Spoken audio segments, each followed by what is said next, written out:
Okay. Boom. Hi everybody! Hi Noga! Talk about Ned Stark, everybody's favorite honorable person, the most honorable person in Westeros. Well, that's the way he perceives himself, and that's what everyone says. Okay, so it must be true. So if we judge Ned by his own values and standards, not by our modern 21st century standards, let's use those same values and let's see if he is honorable. Spoiler alert, he is not. For Brutus is an honorable man. So are they all honorable men. But I don't think that he himself adheres to those same values. Because I think his honor is more flexible and selective than we perceive it. So as usual, we're gonna mix some book Ned and some show Ned. So let's get this thing going.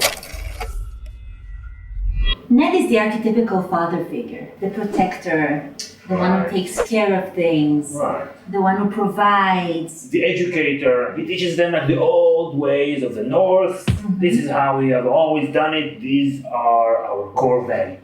He's very straightforward. He doesn't like manipulations. He wants the truth. No lies, no games. It's very simple in that way. He tells it like it is. He follows the law.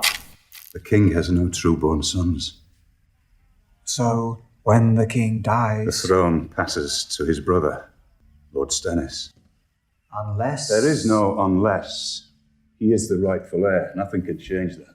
We learn a lot about his values from watching him make comparison between himself, or the Northerners in general, to another people in Westeros. For example? For example, Jaime Lannister. Right. Jaime Lannister, he represents vanity. He's good looking, he likes to show off his fighting skills. Yes, and Ned is the opposite. I'm sure we'll have a tournament to celebrate your new title, if you accept. I don't fight in tournaments. That's when I fight a man for real. I don't want him to know what I can do. Ned is the opposite, and also he doesn't like it when Jaime does it because he doesn't respect him, he doesn't appreciate him. Right, so Jaime is not honorable. Not honorable. He's very brave, your brother. Your father, too. He didn't deserve to die like that.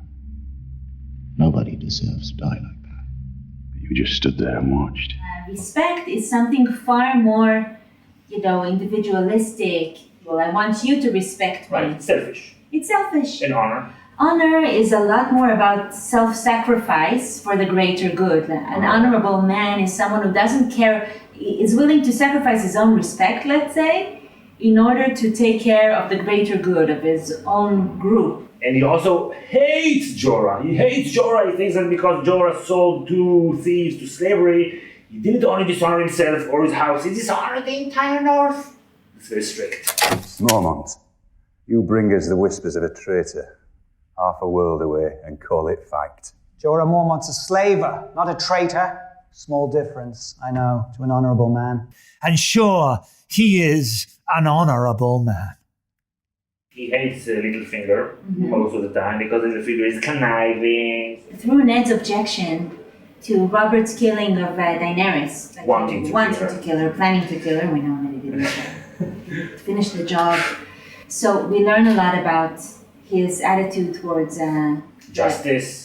And that also repeats itself right later on when he tells Cersei, go away because I won't have your children's blood on my hands. Yes. So, Okay. So let me piggyback on that. I'm just saying that he has a thing with kids. I don't know what it is, but Sounds weird when you say it like that. His inner child. It's not...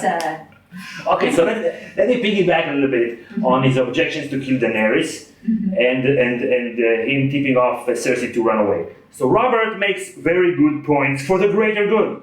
The Dothraki might come here, many people will die. So is Ned being honorable by wanting to protect one child versus an entire realm? But he says no, this is dishonorable. So it's not always for the greater good. You'll dishonor yourself forever if you do this. Honor? I've got 7 kingdoms to rule. 1 king, 7 kingdoms. Do you think honor keeps them in line? Do you think it's honor that's keeping the peace? It's fear. Fear and blood. Okay, so let's go to the first time he was dishonorable. He broke the law and rebelled against the king, the Mad King. Okay, it's the Mad King, he was mad, he killed his father and his brother. Okay, so you have an excuse to be a rebel. Okay, whatever. But what really ticks me off is the way that Ned judges Jaime.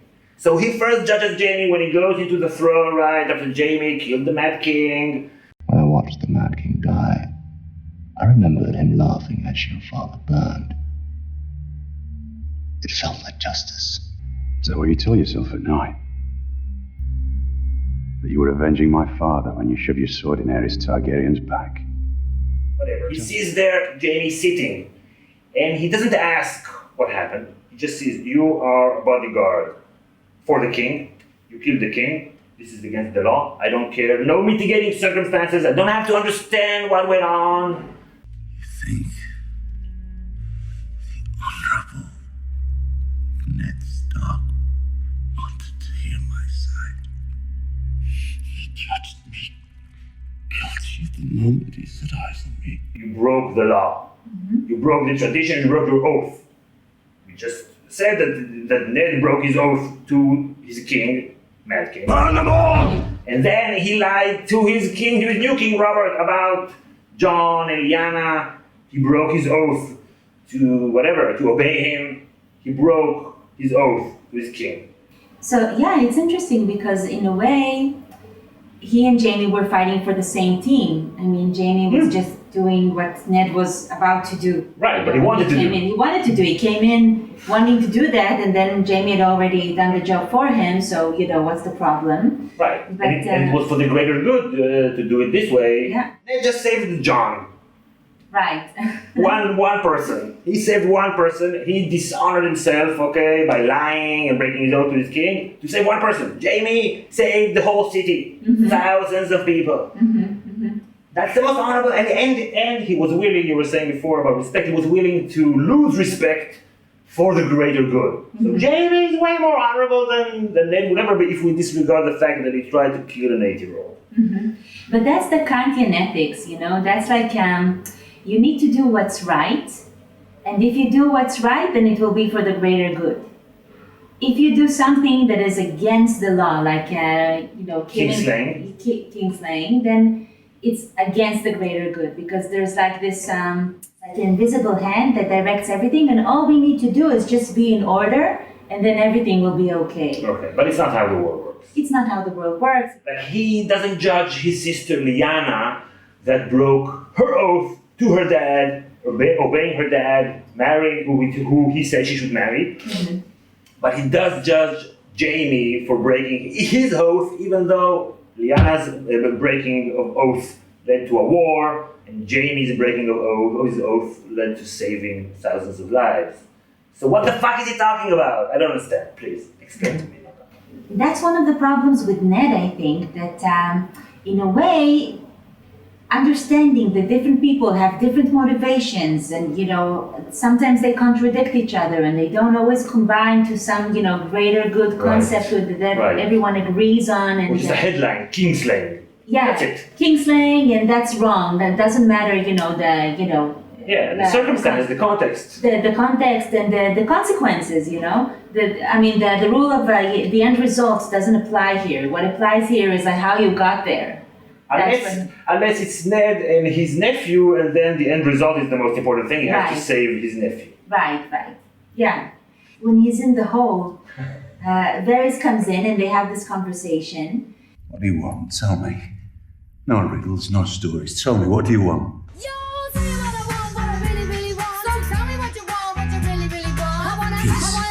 Peace. I want you to serve the realm. And you could really feel his desperation because he really doesn't know how to mentalize what other people might be thinking. With Cersei also, it's like, in a way, he thinks that everyone thinks the same, the right way. There's only right way, the Ned way of thinking. It's funny, I do it. Don't do it this way. Do it one. Okay, so he thought that Cersei would do what I would do, which is run away. Which is like, no, I have something else I want to do, is kill you, or imprison you. He was like, okay, Cersei did the wrong thing, once she realizes she was caught, she's going to do the right thing, get back on track. We have three main structures Of our psyche. of our psyche that develop over time. Okay. It is like the animalistic part of Yeah. ourselves. I mean, Robert is only id, right? He just wants to kill and fuck. He doesn't care about anything. Right. He's id. No, Ned, no monetization now for this video. Robert is only id. All he wants to do is take life and copulate. Ned is in complete contrast to him. Ned symbolizes the superego. Superego is like values, morality, ideal This is Ned. self, and this is Ned. Okay. If we are too much of a superego, then we're too rigid, we have to have everything in place. We're not practical. We're not practical, we're not pragmatic. Make peace with the Lannisters, you say. The people who tried to murder my boy. We only make peace with our enemies, my lords. No. I won't do it. So it will be Stannis and war. There is no other choice. And then, Ned, at the end, just before his head got chopped off, he was willing to throw all his super ego values, throw them away, and tarnish his own name by admitting to things that he did not do in order to save his two daughters. Right. So he was very practical, but when it comes to other people, he's not practical at all. He wants them to be super ego and himself. If I think that this is the right way, this is what I'll do. If I think that this is the right way, I'll do the opposite thing. Because it's always about protecting the children, right? Right. Cersei's children, the Targaryen children, his own Daenerys, children, Jon, Daenerys' everybody. children, everybody's children. And Jung, of course, again, and he would say that it's about the inner child, That's because what Jung would say. that's what Jung would say, yeah. Okay, what would the police say? What would the police say? Okay, so what interests me is how come we all love Ned, and even here in this video I have to work myself up to be annoyed at him. It's very hard work to be angry at Ned. What's there about him? I'm sure most of the comments will be, no, he was very honorable because of blah blah blah blah blah blah blah blah blah. Maybe I shouldn't dismiss out of hand your comments, but most people will not be convinced by our arguments, I think. When you see someone who makes other people around them feel like Shit. feel like they're not worth anything, Which is what Ned does because he's so holy. Exactly. Everyone feels like shit around him. People hate him because he's so good. That's very strange, isn't it? I mean, hating someone because they're so good. The Honorable Ned Stark. It's like Ned is holding on to the goodness, and all the others are left is with being bad, And even his sin of choice. Must have been a rare wench to make Lord Eddard Stark forget his honour. You never told me what she looked like. Nor will I. And he's like so beat up about it. Oh, I can't believe it that I cheated on my wife, whatever. And everybody said, nah, it's not no big deal. We were at war. None of us knew if we were going to go back home again. You're too hard on yourself. You always have been. Of course, everybody around him cheated on their wives. That's what lords do. It's not even cheating. Oh, Ned, not only is he so good, he's so that, he did something that most people would find meaningless, but he thinks it, What does that say about me? What does it say about me? Do you know, I've never been with any woman but Cersei. So in my own way, I have more honor than poor old dead Ned. And by not telling Caitlyn who Jon is, he made her hate him. You hated that boy, didn't you? How could you not hate him? The walking, talking reminder that the Honorable Lord Eddard Stark fucked another woman. The fact that she can't be angry with Ned because he's so good, she takes it out on Jon. It's not his fault, of course. Yeah, he wasn't part of the thing that happened. He came later. Right, but she can't be angry with Ned because no one can be angry with Ned because he's so good. So she displaces her anger towards Ned. Another thing is, of course, accepting that we all have good parts and bad parts. That's like accepting it in ourselves and in others. Right. our own limitations and other people's limitations. Yes. So Yeah, he's not honorable or dishonorable. Mhm. He's sometimes honorable, sometimes dishonorable, Right. sometimes he's right, sometimes he's wrong. Okay. Let's wrap it up. Thank you, Noga. How do you feel about Ned? Please mention in the comments. I want to thank our patrons, existing patrons. Thank you. yes, Okay. thank you. I'm also a patron, so. Yes, she is. Okay, so thank you for watching. See you all next time. Bye, everybody. Bye. Bye bye. Then sure he is an honorable man. No.